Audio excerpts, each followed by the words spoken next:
Hello there, my name's Carlo and welcome to another video. This is a video I've actually never done before, so I thought, there's so many of them on YouTube, people doing them on their channels. I thought, what the heck, I'm going to do it as well, just for fun.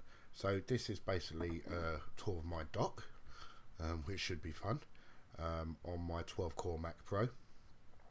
So starting from beginning to end, we have the Finder. So we have the trusty old Finder.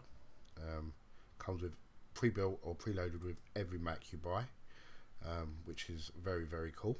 Then we have our Launchpad, where all our apps are stored. It's okay, the Launchpad, it comes in handy if you want to get something quick, but what I like to do is have all my main programs down the bottom anyway, so it doesn't really make much difference to me. Okay, so we have Safari. Safari is a great web browser, probably one of the best out there, next to Chrome, and I just find it very, very easy to use, very sort of Apple friendly, and yeah, it's really, really, really good. So that's Safari. Next we have Google Chrome. So Google Chrome is probably one of my favorite browsers out there. It's really quick, it's really cool. I use Google Chrome quite a lot. So yeah, that's Google Chrome. Okay, so next we have Mail, which I won't open because obviously my personal contacts are in there and I don't want them being seen. We've got the contact folder, calendar, which is very, very useful. The calendar for keeping track on what you're doing. We have Notes, which is very handy. Maps, which I've never used before, which is meant to be really good, but I heard there was a lot of problems with that. FaceTime, and then we get to the more serious stuff. So Final Cut. See, I was in two minds about Final Cut because I always used Premiere Pro, but as I've grown to use Final Cut 10, it's proved to me how amazing this program really, really is. It's absolutely incredible. It's very fast, it's very quick, and I absolutely love it 100%. So that's Final Cut. Let's close that. So we have Motion 5, we have Compressor, which are part of Final Cut, and we have Cinema 4D, which I do a lot of animation work with. Very lucky, we've got Sketchbook 2015, which is fantastic, which I use for drawing up designs and stuff like that for character building. And then we have the brand new Maya. This is Maya 2015, which is absolutely can't live without. I'll just load that up. Well, see, Maya 2015, which is absolutely incredible. I can't sort of live without Maya, the same as Cinema 4D. I can't live without that either. I'll always have them programs in my dock until the end of time. So this is Maya 2015.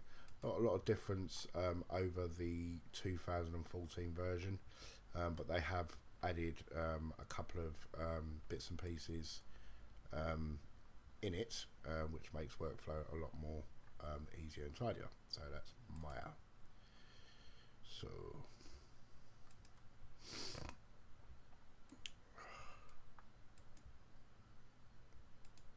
I might have to do an update for Maya. Wait for that to close. Maya always takes time to open and close because it's such a high demanding program. It's unreal. So let's just right. So next to that we have Mudbox 2015, which is basically a sculpting tool for whatever you make within Maya. We've got Design Software 2015. We've got Automotive Software, which is great for developing components and stuff like that. And then we have the Adobe suite. I've got the whole CS6 suite, but there's only a few programs that I will actually use within the Adobe suite that I find useful. Premiere Pro, sort of bounce back from Premiere Pro to Final Cut. All depends what I fancy using at the time. Adobe Illustrator, which is not too bad.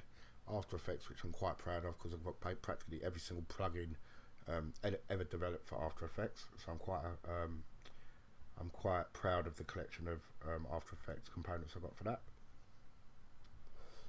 Photoshop, one of the most popular programs in the Adobe Suite, which I use quite frequently. Then we've got ScreenFlow, which I'm using right now. Aperture, which is fantastic for photos, but then for color correcting and stuff like that, I do think the new iPhoto is quite good as well, but I do like using that. Photo Booth, never use. iTunes, I use quite a lot for my music. I've got quite a substantial music collection built in there.